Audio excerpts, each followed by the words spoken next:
Bonjour, aujourd'hui notre vidéo va porter sur les modélisations des transformations acide-base. Tout d'abord, nous allons voir les notions d'acide et de base. Donc selon le physicien Bronsted, un acide est une espèce chimique capable de céder un ou plusieurs ions hydrogène H+. Une base, quant à elle, est une espèce capable de capter un ou plusieurs ions hydrogène. Une espèce amphotère est une espèce possédant à la fois des propriétés acides et basiques. Un couple acide-base est noté AH avec l'état donc aqueux et A- aqueux. Et à partir de ce couple acide-base, on peut en déduire une demi-équation acide-base telle que AH double flèche A- que plus H+, les ions hydrogène ou les protons. Donc, comme on voit, la notation d'un acide s'écrit AH. Pour la base conjuguée, c'est A-, et pour l'ion hydrogène ou proton, c'est H+. Un couple acide-base connu, c'est celui de l'eau, l'eau qui est une espèce amphotère, puisque on retrouve l'eau dans le couple H2O-HO-, mais également dans le couple H3O+, H2O.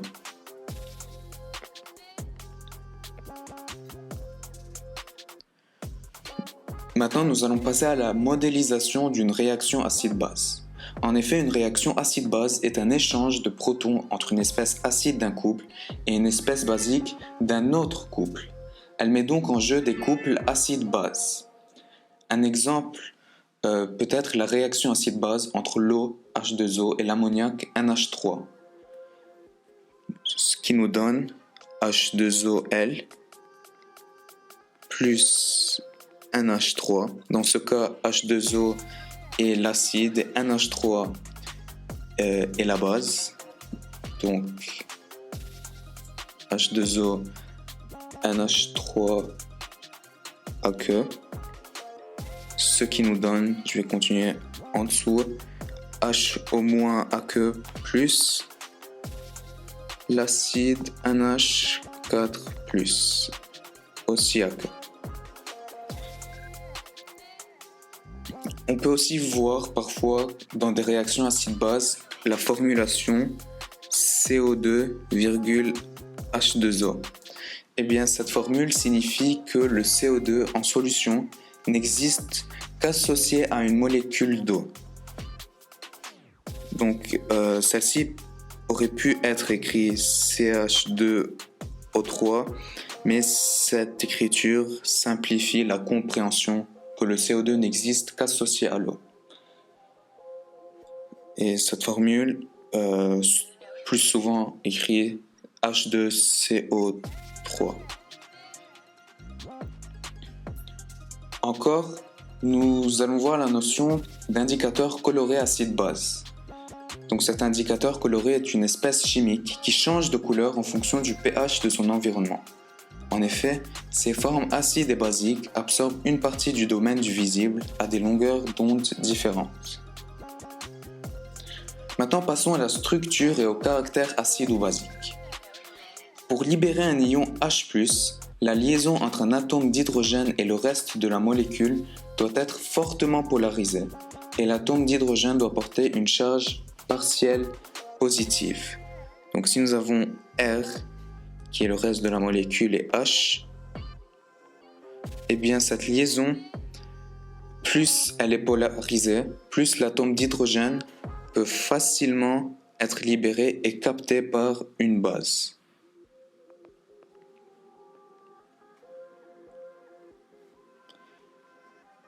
Un atome d'hydrogène lié à un atome de carbone n'a pas de caractère acide, car la liaison CH est faiblement polarisée.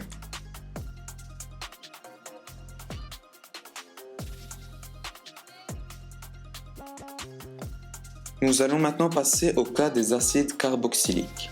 Les acides carboxyliques sont des molécules organiques possédant un groupe carboxyle. Ce groupe possède un atome d'hydrogène mobile qui lui confère un caractère acide. Dans une molécule d'acide carboxylique, le départ de l'atome d'hydrogène lié à l'atome d'oxygène est favorisé par la différence d'électronégativité entre l'oxygène et l'hydrogène, donc la liaison est polarisée. Le doublet non liant de l'atome d'oxygène est un site donneur de doublets d'électrons, permettant de se lier à l'ion hydrogène. Donc dans le couple acide-base pour les carboxyles, on a R, COOH, aqueux, qui est l'acide, et R lié à COO-, qui est la base.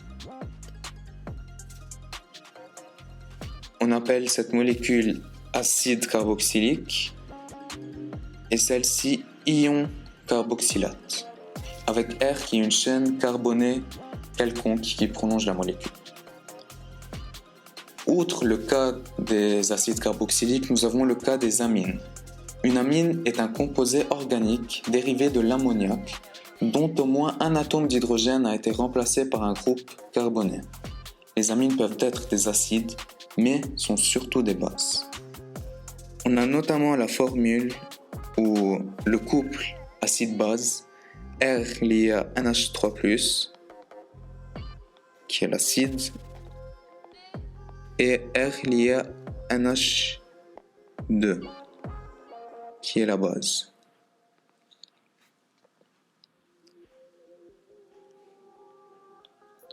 Enfin, passons au lien entre acidité et pH.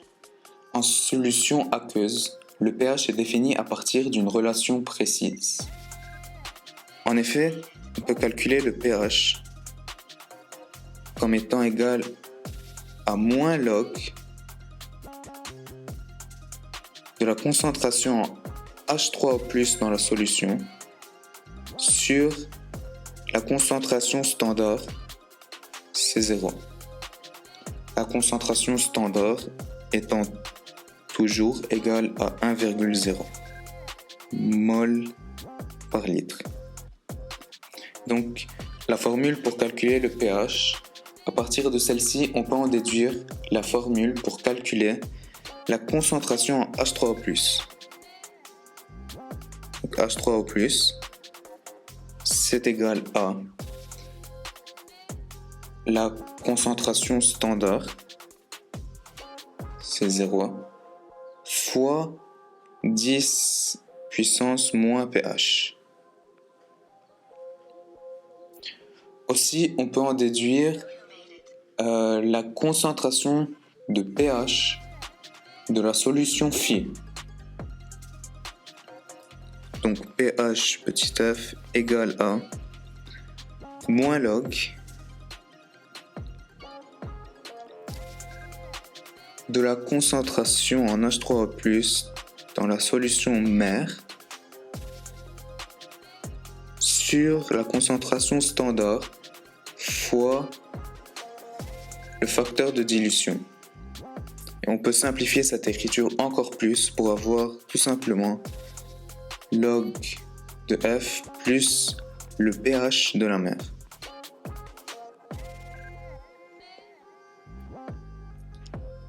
Enfin, on peut aussi calculer la concentration en OH- ou aussi le POH.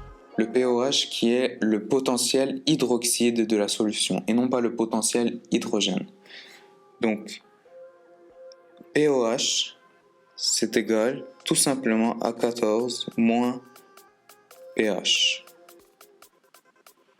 Et aussi, la concentration en H3O+, fois la concentration en OH est égale à 10 puissance moins 14.